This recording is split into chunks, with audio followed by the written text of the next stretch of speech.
One last time. Okay. You looked up again that time, though. Okay. Oh, okay. I can feel it. Okay. Sam Raimi must have been just so obsessively devoted to getting every detail of the film right that we enjoy it because it's familiar. Yeah, just get real slow. Okay, lay it down. Ready? And do it. Evil Dead is such a pure horror film that's clearly made with such love for horror, and there are not a lot of movies made like that today. Keep fogging. And when I yell for it, then stop it. Fog it.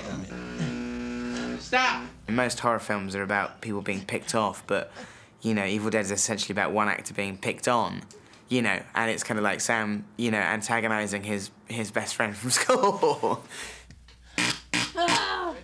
This is insanity. There were numerous reasons I think that Evil Dead worked, but first and foremost it was Sam. And then it was ignorance on our part, because we just kept making that movie.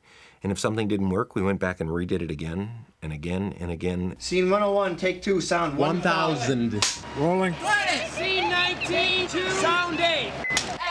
She's dead! Scene 68, FD, take 3, sound 1086. Scene 68, FD, take 4, sound 1087. Take 3, sound 366. One by one, we will take you. All of you!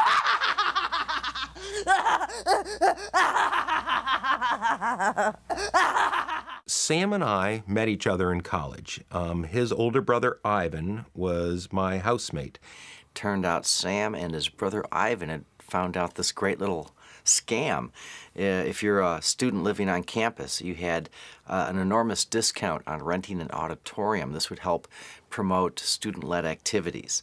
So they'd rent a small auditorium with a theater screen, bring in a Super 8 projector, and show his old high school and junior high movies. I remember titles like 6 Months to Live, Attack of the Helping Hand, just all these little screwy things. Ran them on college, made money, and kind of decided, hey, let's drop out of school and go make a feature film. There's these drive-ins, and we can make a movie that's better than the crap we're seeing in the drive-ins. That was really, at that time, like 25% of the movies in America ran in drive-ins. Well, we have kind of a golden age in the 70s when you could put almost anything on the drive-in screen. You had a period where the ratings board was not watching. So the 70s was actually a great time for all kinds of horror. There was an illicit nature to these films that were released on the independent circuit, you know, where you didn't really know where they came from. You know, the greatest films of the 70s and early 80s are films where you watch them and there's something unsettling about them to where you feel like, was the person who made this entirely sane? Scene 22, take 6, sound 146. And action. The Raimis lived in Detroit right around the block from me. And so, you know, I became fast friends with Ivan and, you know, vis-a-vis knew Sam literally from about 2 years old. And he was quite a kid, I'll tell you that. And, I mean, one of the things that Ivan and I used to do, and this may explain some of it now, is that when he was young and in his crib, we used to push him around the crib. We'd hurt him in the corners with knitting needles. His older brother, Ivan, who's a doctor, who's co-writing Spider-Man right now, but Ivan co-wrote Darkman and co-wrote a bunch of things, Army of Darkness. He was my best friend throughout my youth. And Sam was his obnoxious little brother with his Spider-Man comics. And so for years there, it was strictly, take your stupid comics and get the hell out of here. And that's what Sam meant to me. I was Sam's cameraman on many of his Super 8s, and I'm in almost all of some bit part. And Sam is the bad guy in almost every one of my Super 8s. I always cast him as the villain, and because he'd chew up all the scenery. Sam had really only done dramas and comedies, so he made a little short horror movie that we all made together called Clockwork, and then another one that we used to raise money, like a 30-minute long Super 8 movie called Within the Woods. Sam, back when we were making Evil Dead, was exactly like Sam is today. He's creative, smart, incredibly hardworking. 98% of the time, very kind. 2% of the time, stern when he feels like people aren't doing what they're supposed to be doing, not because it affects him, but it doesn't honor the rest of the people on the cast and crew who are working. People don't see the funny side of Sam so much anymore because he's gotten so serious with the movie business. But he's actually one of the funniest people I know, aside from Bruce Campbell. And the two of them together just kept me in stitches all the time. It was like living in the middle of a constant Three Stooges comedy routine. He really did nothing else except dream, think, eat, sleep about the movie. And, you know, his energy kind of drove all of us. Scene 22A, take 1, sound 485. Ellen had been a friend of Sam and Bruce's in high school and been in some of their high school movies, and then she was in the little short we made, Within the Woods, that we used to raise money. In Within the Woods, the parts were reversed, and Bruce got to be my victim. I got to beat up on Bruce, which was really fun. The first time I met Sam, he was sitting at a restaurant table with Bruce and Rob. And I had arrived a little late. And I walked into this restaurant, and I saw 3 young guys. They couldn't have been more than 19, 20, 21 at the most. And they were sitting there they were laughing with each other, they were blowing straw papers at each other, and they were doing that spoon routine where you layer the spoons and then you pop it up. And I said, it just can't be them. These just must not be the guys I'm meeting. But they were the only ones in the restaurant, so. She was a real sweet sorority girl cheerleader, which I always hated. But I loved Betsy. But I was kind of hippie, rebel, pseudo-intellectual, Jewish girl type. And I always, I didn't like those sorority girls. So when we filmed The Evil Dead, I actually had a lot of respect for her because she was probably the most experienced in terms of acting in the real world at that time. Teresa Tilley. Teresa has many names.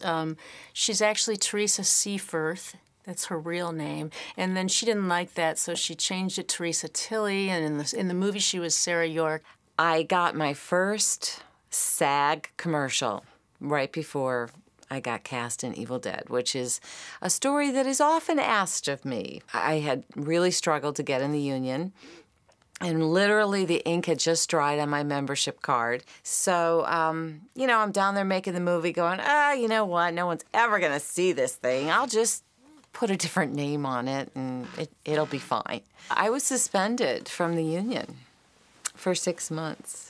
All the women shared a bedroom, and Teresa often could be found sitting on the floor meditating and, taking her 3-hour showers, using up all the hot water. And she was the most sensitive one of the cast. And we all really got along fine. All right. Yeah. Rich actually had a little bit of Scotty in him, that kind of party down guy. We'd be stuck in some uncomfortable situation for a long period of time, and he'd always find the lighter side. I had heard he was an award-winning diver. So I thought, well, that's really interesting. He's a swimmer and a diver, and he's going to be in this horror film. This is really, really unique. In general, just a really nice, regular guy. And he was the only one, really, of any of us who had always loved horror movies and always wanted to be in one and was so thrilled to be there, to be in a horror movie, and is, to this day, so thrilled that he got to be in a horror movie. 2, sound 1,150. Bruce played so many different roles in that movie. I mean, he was producer, he was sometimes kind of, co-director, he was the star, he was the manure shoveler in the cabin when we first got there. I mean, Bruce just did everything. Scene 47, take 1, sound 429. All right. Get the hell out of there, Campbell. Get out! Bruce was a chump. He sprained his ankle one night, and Sam and I then poked it with sticks for about a week just to drive him crazy. It was the single meanest thing he and I've ever done, and very immature, but at the time it was hysterical. Sam's goal always is to see how far he can push Bruce, and Bruce will never back down. I think what makes Bruce so great as a horror hero is that he's handsome, but he's not too handsome. He's not like, you don't think of him as the football jock character in a film, which is usually the guy you want to die in a horror film. You think of him more as the goofy guy in science class. You know, let's just get it all on the table right here. I always had a huge crush on Bruce Campbell, as do, you know, many women. But I think a few men, too. Very handsome, very funny, very charming. And when I looked at the script and they asked me to play opposite Bruce, I felt that I was the lucky one. Bruce was also very shy and also kind of hid behind his shtick, but Bruce just has to walk across the floor and I laugh. He liked to do those pratfalls you see in the movie or those stunts. He loved doing that. I mean, he could do them over and over again. You know, on the set of Evil Dead, he was always a real gentleman. Unlike some other people, he was always very concerned for our welfare. The fact that you had a male protagonist in a horror film is itself strange. Usually that's a recipe for disaster. People who had tried before to use a male protagonist in a horror film had failed. The formula says you should have a strong female as the lead, but Ash, in the form of Bruce Campbell, was the perfect person for this story. Partly that's because he conveyed the great philosophical dilemmas of the film. Mainly, if your girlfriend goes zombie on you, what do you do? Roll it. Scene 56G, take 1, sound 575. Off we went to Tennessee in 1979. We all drove down from the Detroit area in 1 or 2 cars, 1 or 2 vans, and we arrived in this small town of Morristown. Ellen and Teresa and I walked into this cabin, which of course had no locks, no bathroom, no heat, no electricity, but it did have the remains of cow manure everywhere on the floor, because either cows or goats or whatever animals are down there had walked through it for years and had made it their second home. And now it was going to be our home. We rebuilt it from the inside out. I mean, we knocked down the walls, we fixed the structure, we added where they shoot out the window with the gunshot, that wasn't a window, we built that. We built the hatch in the floor. I think we remasoned the fireplace. It was a piece of junk. We made it a little better, and then, by the end we had totally, destroyed it.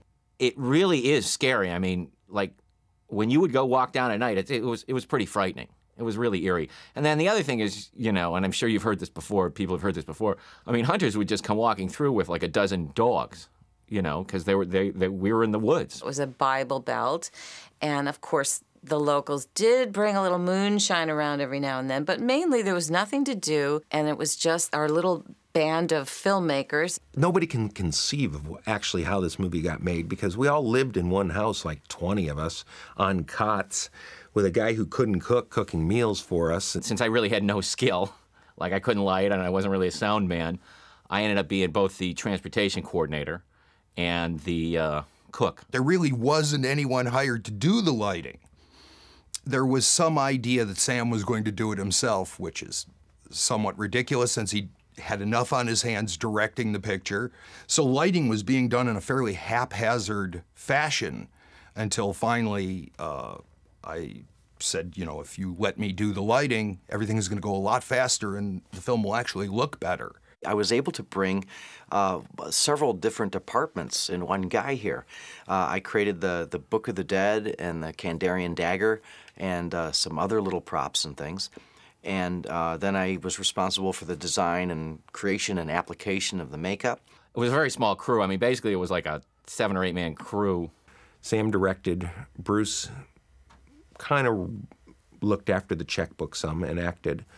And I filled in for every other thing. The film was not tremendously technically proficient because they had no money. I mean, it was really shot on such a low budget. But what I admired and love about the film is they didn't care that they had no budget. They still went for it. And I mean, I don't know if I'm telling you 25 years later, but I mean, the thing was budgeted 150 and came in at 500. That's a little bit of an overage. I mean, now, admittedly, 500's nothing in the world of movie making, and the film absolutely needed it. But who could have known? But at the same time, there were a lot of things about it that were very professional. I mean, they handled us in a very professional way and had contracts and scripts, and not that they really stuck to the script. I mean, the script was on 27 napkins. I can't do that forever. No one got away unscathed. Frankly, I think Sam meant it to be that way so that it would come back into the movie. That if everybody was in extreme pain and misery, that somehow this would translate into horror, which he told us every single day. This was a primitive time, and Tom Sullivan, who was really a great artist and had a really difficult job, he was doing all the molds for face mask and all those kind of things. And back in this ancient time, we just didn't know anything, so you'd slather the actor's face or arm or leg with Vaseline so you could pull the mold off, and then pour plaster of Paris on it. I wound up using acrylic paint, which it even says in the tube, don't put it on your skin. But I used that to paint the masks as well as the actors' faces. And do you know how you get acrylic paint off an actor's face? You scratch it with like a scouring pad or something. And the horrible things I put those poor folks through. If they would have had money to do proper special effects makeup, that movie would have been as scary as The Exorcist, in my mind. Because the one thing that always took me out of the movie, maybe because I had an upbringing and an interest in monster makeup, was that they just didn't have the money or the resources to do really, really elaborate character prosthetic stuff. When I made Cabin Fever, I had all the actors watch Evil Dead. And Ryder Strong had seen the movie a number of times. And kind of any time someone would complain about anything, we'd say, well, look at Bruce Campbell. And what do you think they went through on Evil Dead? And it kind of shut everyone up. Ow! The injuries, yes. Well, certainly running through the woods. Ow! God damn it. One night we were shooting her running through the woods and whatever, and we had this long piece of plywood dolly track, and there were all these splatters of blood on it. I scraped the hell out of myself. They had laid tracks of 2x4s, and I guess I bled all over those. And I said something unkind about actresses being cut, and that's when I know they were finally working hard, but I don't remember saying it. Well, in 1981, you could do anything to a woman in a movie. You didn't have to abide by the political correctness rules of today. They came to me one time and said, all right, we're going to be going outside, and here's what's going to happen, Betsy. It's going to be really cool. It's going to be really neat, really groovy.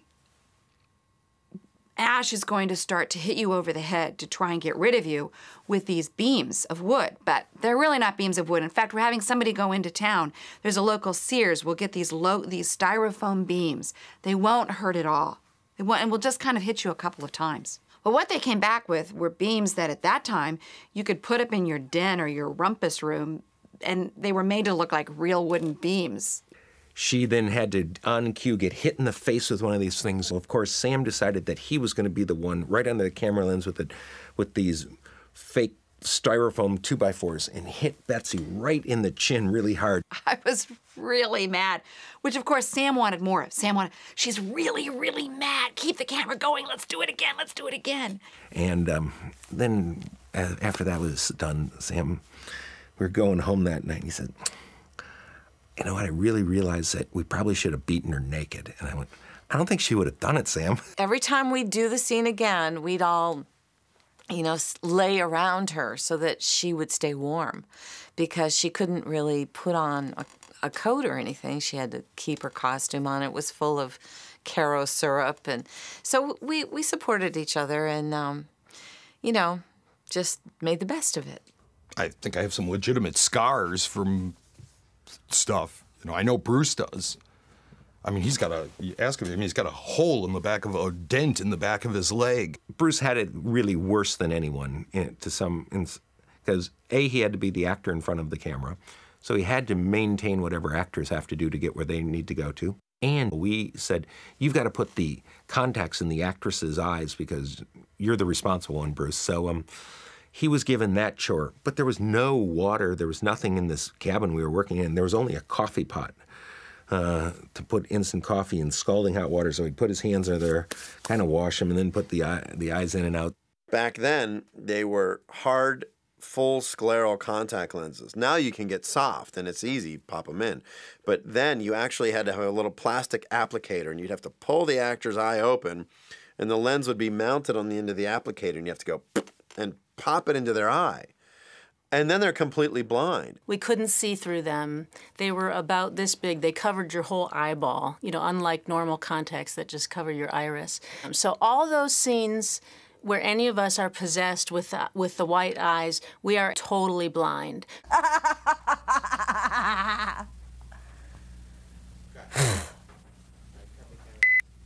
It wasn't just that we were shooting in the cold and that we were shooting in a building with no electricity and plumbing and all that. It was the waiting time. You gotta understand, we didn't have space heaters. I mean, there were no trailers. You know, there were no grip trucks. I mean, normally when you shoot a movie, even if it's in difficult conditions, you then have somewhere nice to go to wait, or at least somewhere warm to go to wait, where you can wash your hands. And you know, so when we were done shooting something, we had the cold, unheated cabin to go sit in and wait. And, you know, it oftentimes, you know, besides being painful, cold, and sticky, it was boring. And it was incredibly cold, and they had been working really hard, so I made this really intense chili. So I said, fellas, why don't you just come back to the house and eat? And I came up the next morning, and they were all crashed out at the table. And Sam had thought that I had drugged everybody and violated them. And so the only irony in all this is that they were stupid enough to eat it again the second night and lost another night of shooting. There's this myth that, you know, the Evil Dead cured me of any desire to act. I immediately quit acting as a result of the Evil Dead. No, that's crap. I know people say that we were mad and we left, but that really wasn't the case at all. I mean, all of us had things to do. We had all fulfilled our commitment and our contract, but then they just continued with other ideas afterwards. Almost the entire cast and crew left. It was supposed to be a 6-week shoot that ran almost 12 weeks. We shot like 3 weeks with just 6 of us, Bruce and 5 of us. Bruce, Sam, myself, Josh Becker, and David Goodman. Pretty much all the stuff with Bruce alone in the cabin and all that.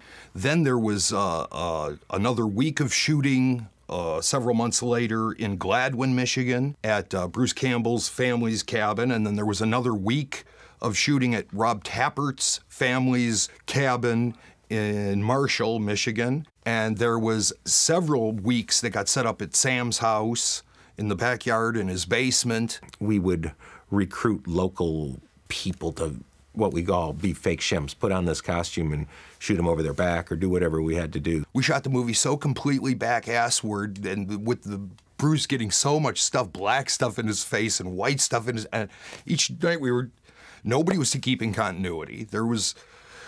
So I just thought, and we'd just throw crap out on the floor going, I guess that's sort of like the way it was. I had no clue it would even cut together. I thought, are people actually supposed to think this is real? That rubber hand that goes like this when you slam it in the door? You have to remember, back 25 years ago, it wasn't the kind of movie that would catapult your career. Well, the interesting thing about Evil Dead is that if you told somebody what it was about who had never seen the film, it would sound like a bunch of the biggest cliches in the world. There wasn't anything in the film that we hadn't seen before. You know, it's, you know, the kids go in the woods and the kids don't come out. When we were shooting Evil Dead 2, Tom Savini came to visit, and I introduced him to Sam and Rob, and he later, Tom said, you know, I was walking down the street in New York, and these 2 guys grabbed me and pulled me into an editing room, and it was Sam and Rob, and they had recognized Tom on the street.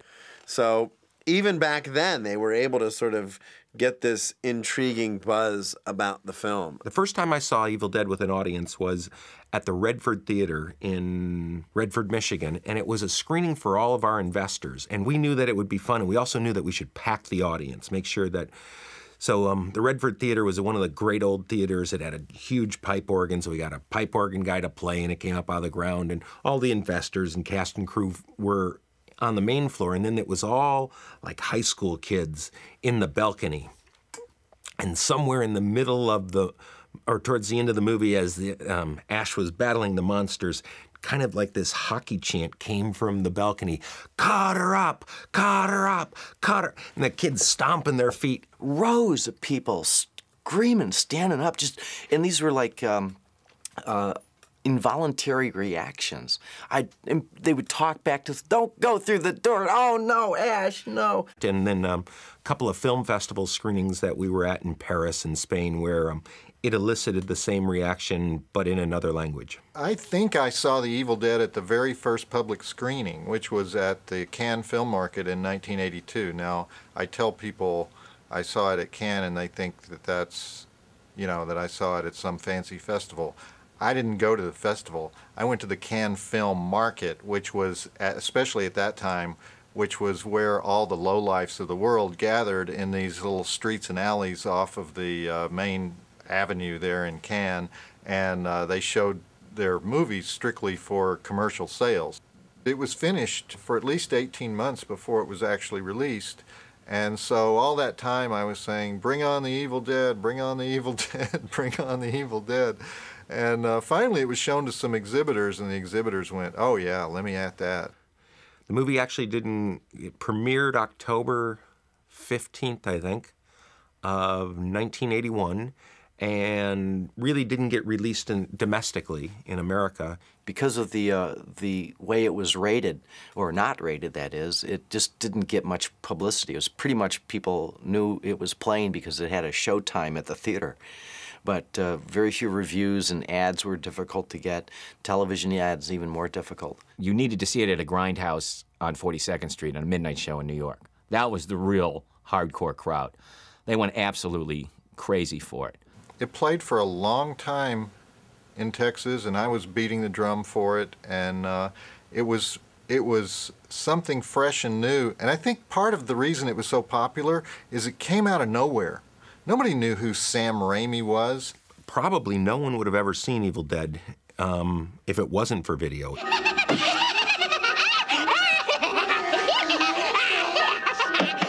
When I was at college, like, somebody had it on VHS, and it was such a kind of crappy sort of third-generation version, which just added to the kind of the scariness of it. I remember being in a video store and asking if they had Evil Dead, and they said, copy got stolen. And I was just reading how it's the most stolen videotape in America. And my friend Jeff and I rented Evil Dead, and he actually watched it the night before, and he called me and he said, this is the scariest movie I've ever seen. And he said, it's too scary to watch at night, so we have to watch it during the day. And my friend Jeff came over to my house, and he brought the copy of Evil Dead, and we put it on, and it probably took us about 6 hours to get through the movie because we were so terrified we had to stop and go outside and, like, sit in the sun. Leonard Maltin called it the most disgusting thing he'd ever seen, and, wow, thank you, Leonard.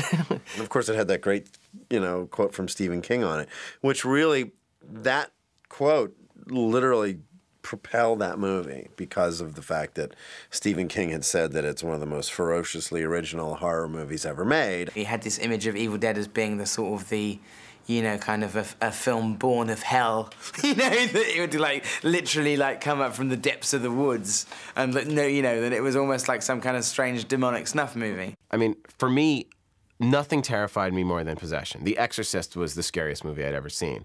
But Evil Dead was like 90 minutes of the most horrifying moments of The Exorcist happening to younger people closer to my age. My initial kind of, like, knowledge of the film was that it was, like, this bad, evil film, that it was a video nasty. Basically what happened is it was very much when, similar to here, but when videos first there was the first video boom, there wasn't a separate classification for video. And a lot of the distributors were pretty naughty in terms of, say something like Lucio Fiosci's Zombie would be released at the cinema with 10 minutes cut out of gore. the same distributors would just put out the uncut version on video, thinking that nobody would ever check. And of course they did.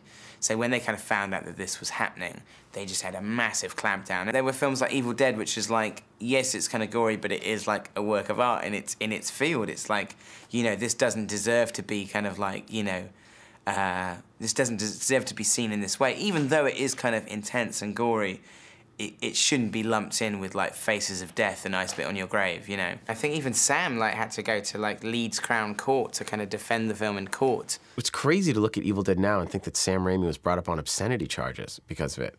That this is a video nasty. And that the reason that Sam Raimi made Evil Dead 2 funny was because he was put on trial in England. It's like insane. I mean, we've come so far. But can you imagine that, going to jail for making Evil Dead? I mean, I guess it'd be worth it because Evil Dead's awesome. I'd go to jail for Evil Dead. I've gone to jail for other things. Sorry. I remember we had just wrapped Day of the Dead, and I had a party at my house, and my girlfriend at the time was there, who was the script supervisor on Day of the Dead, and we had a bunch of us, and we were watching Evil Dead in the basement on video, and she was like so disgusted that she walked out. It's always interesting to see people's reaction to Evil Dead. My wife, she saw Evil Dead long before I ever met her, probably when she was 17 or 18, and living in New Zealand, and she thought whoever made that movie was so sick they should be put away.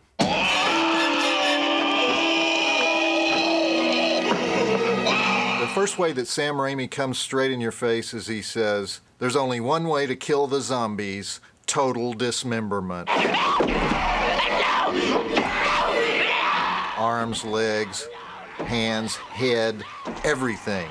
Well, there's many ways to kill the zombies in zombie movies of the past, but this is the first one where the rules seem to be total dismemberment. I love the idea that you're trapped somewhere with your friends and your friend is sick and you want to help them, but you may have to kill them. And that's what terrified me about Evil Dead. You're trapped with your friends, but it's not your friend. It's something inside your friend, but you have to completely hack your friend to pieces to get rid of it. It was not as much fun as you might think a dismemberment could be. It was getting all in your costume and syrup and the eyes and everything in you, and then being nailed into the floor. The only part of me that was above the floor was my head and one arm. And Bruce and Rob were on some other area of the floor, and their legs were dressed up as my legs. So they were under there, and that at least made me feel better. But nonetheless, it was dark and late at night and cold, and we were in the ground, and I was worried about snakes and rats biting my butt or something. But Sam and Tim, the director of photography, were at camera shooting this thing, and they were trying to get just the right light. I had been under there I don't know how long, and nobody was talking. And I said, "What's going on? What's going on?" And they had fallen asleep at the camera.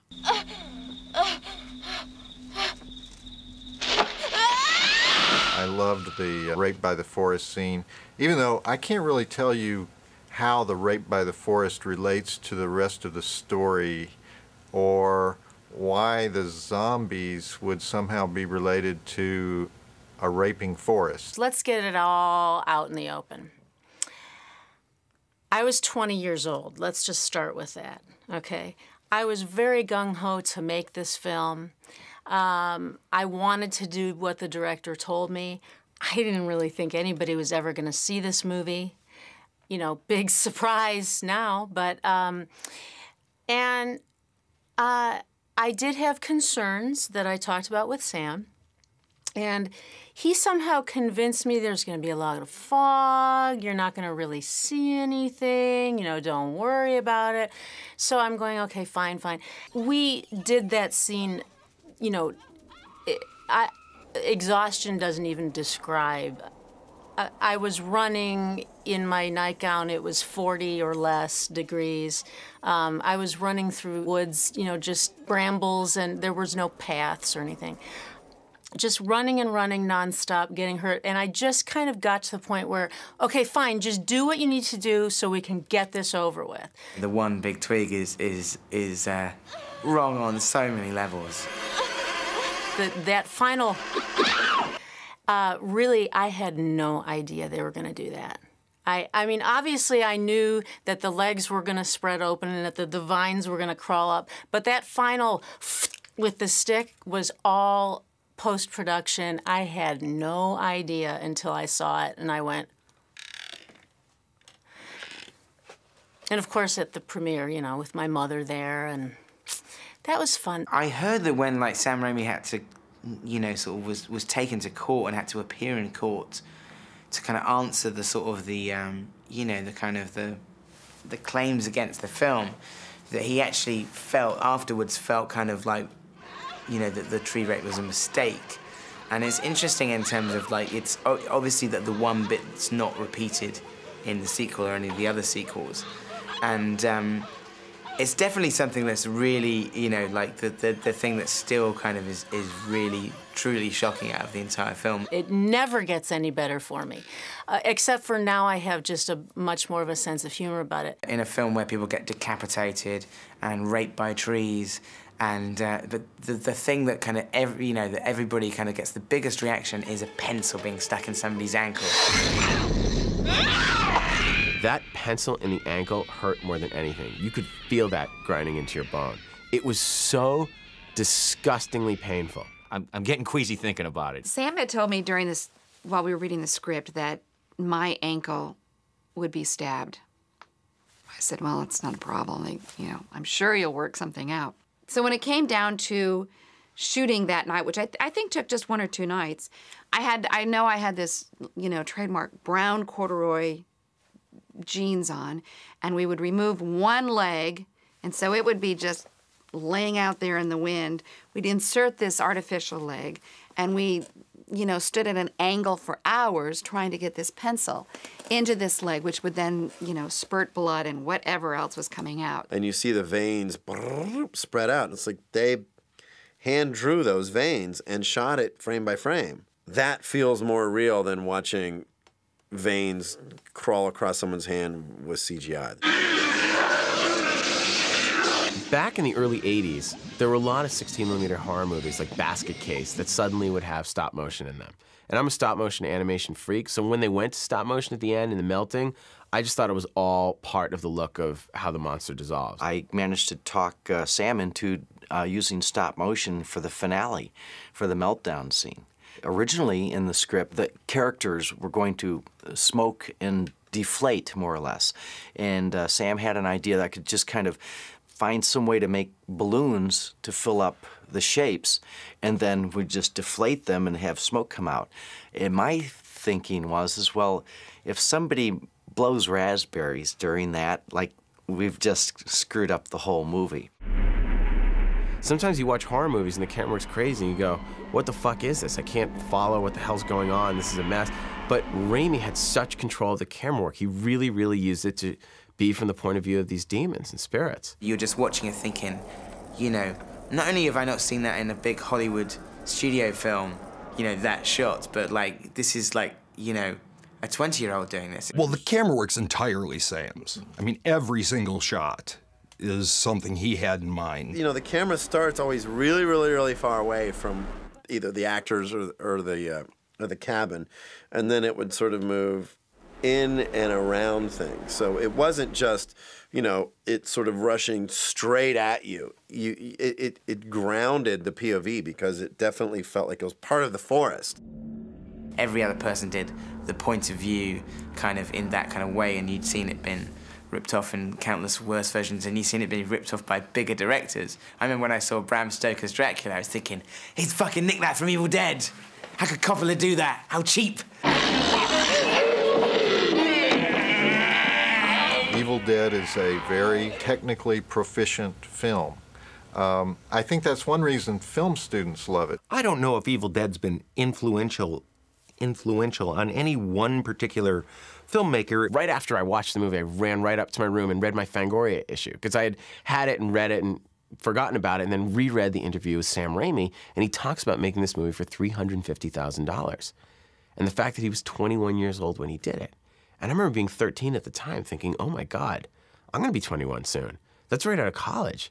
Like, this is possible. I made a film when I was 20, like straight out of art college, a really low-budget film. And the main thing in my head was I was kind of thinking, I've got to do my own Evil Dead. To see a film like Evil Dead where everything, like weird POVs and everything was just, it was so demented and had so much style to it that you couldn't help but be affected by the movie in some fashion. Somehow, seeing that Sam Raimi did it, for me, just made it possible that a guy like me that was really, really into horror movies could just go out in the woods, grab a camera, and make the bloodiest, most disgusting film they can. Recently, there was a movie made called Cabin Fever, which is referential to it. When I was writing Cabin Fever, the single biggest influence was Evil Dead. I said, I want to take a 16mm camera and go in the woods and make a total splatter film like Evil Dead. The great thing about Evil Dead is it's gore combined with strong dramatic motivation.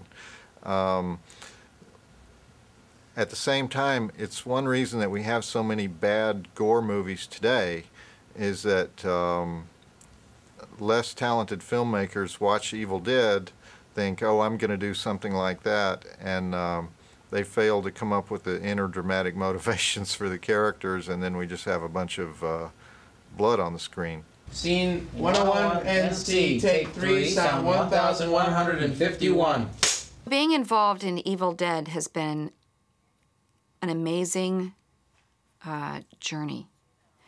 I was in my early 20s when these three guys asked if I wanted to be in a horror film and get paid very little money and go to a small town in Tennessee, you know, on location, and then to endure everything we did on location, then for it not to have come out for 2 or 3 more years, then to go forward and see it every once in a while in what was then a new idea, which were video stores, and then to proceed to reunite with Ellen and Teresa, almost full circle.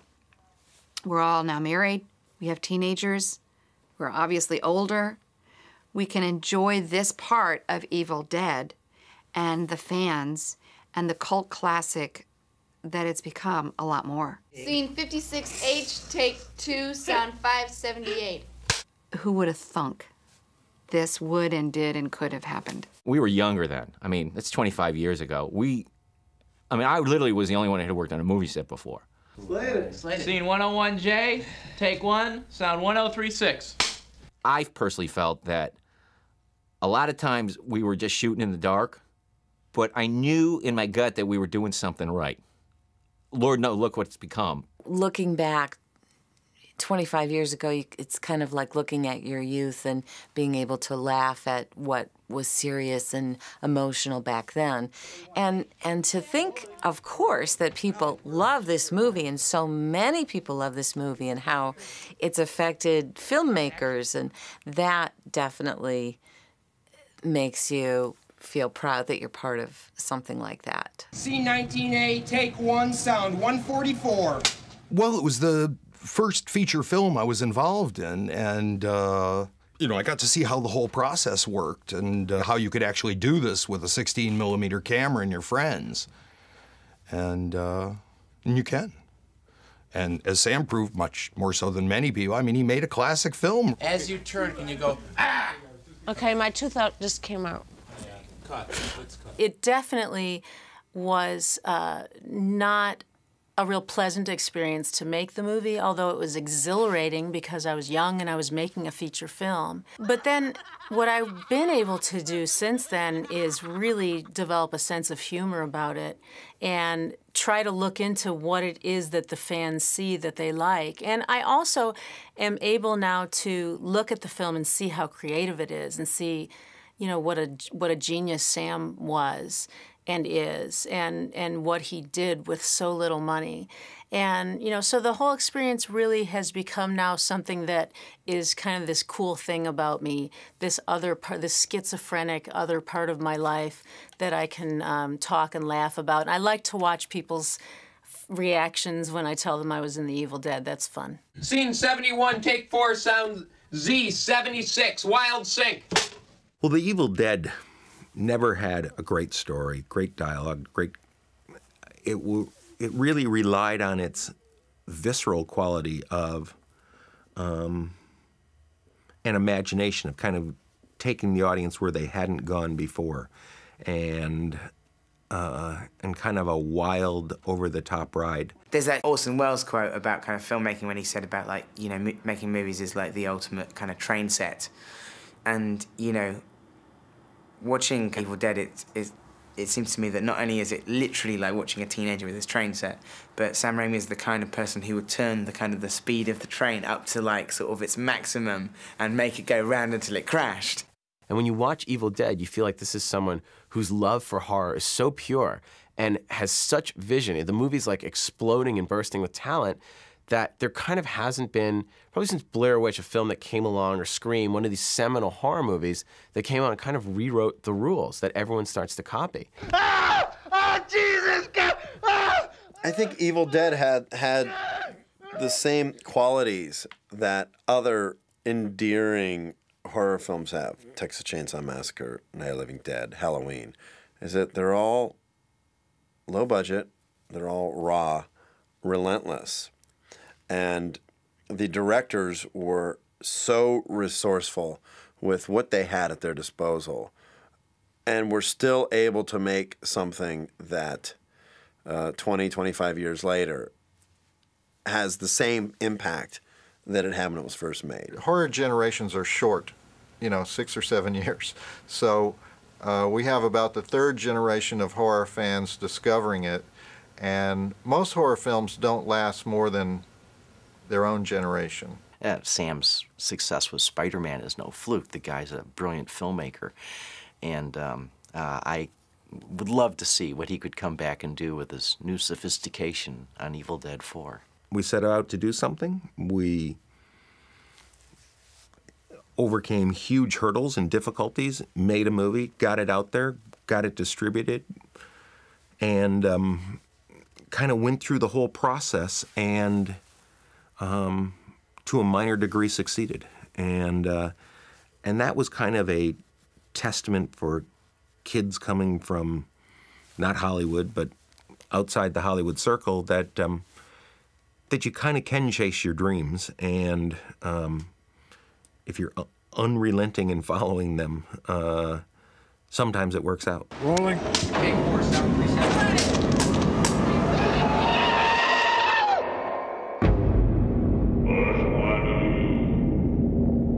Maybe at the 50th anniversary of Evil Dead, we'll finally know what it all means. It just means, don't go in the woods, and ash rules. Sam fired me off it the last day. And he also fired me off every other film I worked for him on the last day. That's why I don't work for him anymore.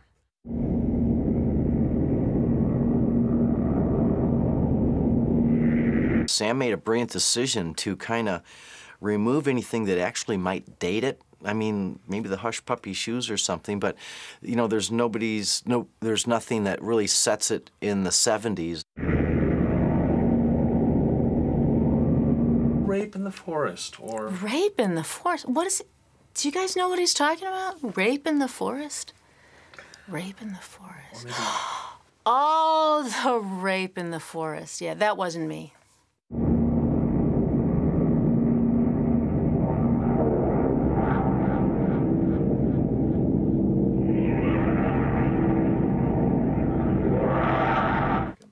Oh, it was a real stroke of genius. I like the name Sarah. My sister had just named her daughter Sarah, and I always wanted to live in New York. So, there you go.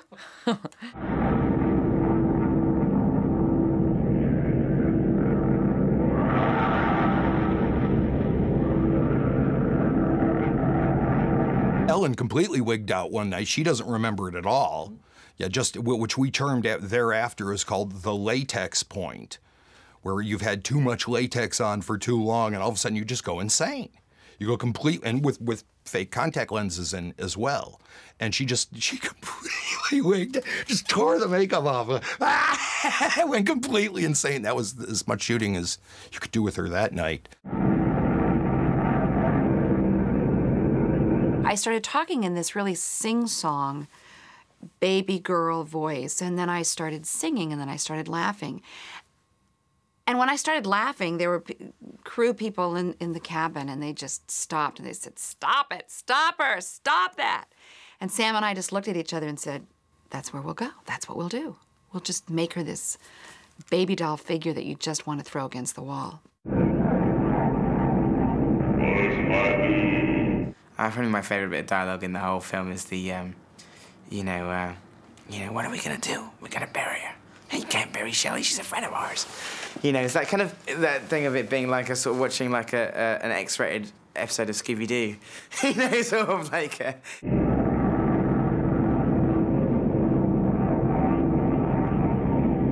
mean, here's the thing about horror fans. They love to complain. They never support original movies. They bitch about sequels, and they'll rush out and see them opening weekend. So, of course, more sequels get made.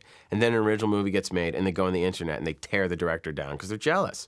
Or whatever. They're like, this person sucks. This movie's going to be terrible. It's like the horror fans are great, but a lot of the times they don't want to give new people a chance. They say they want new horror, and then they go, well, it wasn't as good as Evil Dead. It's like, well, yeah, it's Evil Dead. Nothing's ever going to be as good as Evil Dead. That's why it's Evil Dead.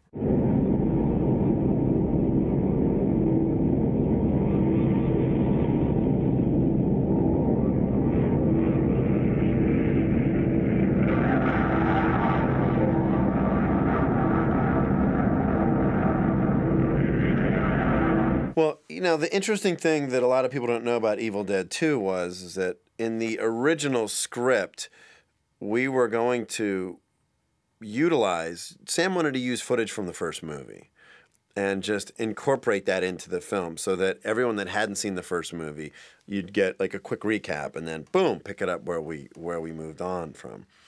And they couldn't get the rights. New Line wouldn't give them the rights because it was a different company producing this film.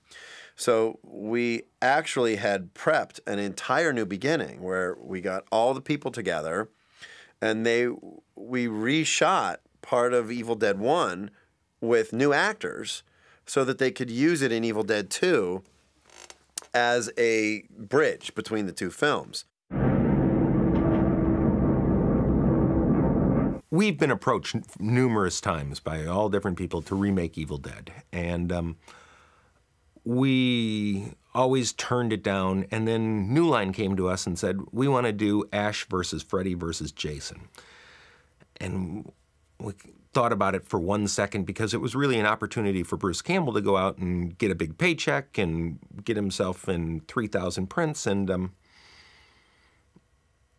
but we also knew that we would totally trash the franchise in doing that there would be no Evil Dead 4 kind of reuniting Sam and Bruce and myself working together to make whatever that is, nor would there be a really good reason to go back and remake the original Evil Dead, to kind of relaunch the franchise itself with a kind of a new cast, even though they'd all have different names, and a new hot filmmaker who wants to honor the first one and provide kind of the ultimate experience in grueling terror for a whole new audience. So so that was kind of how the thinking has been.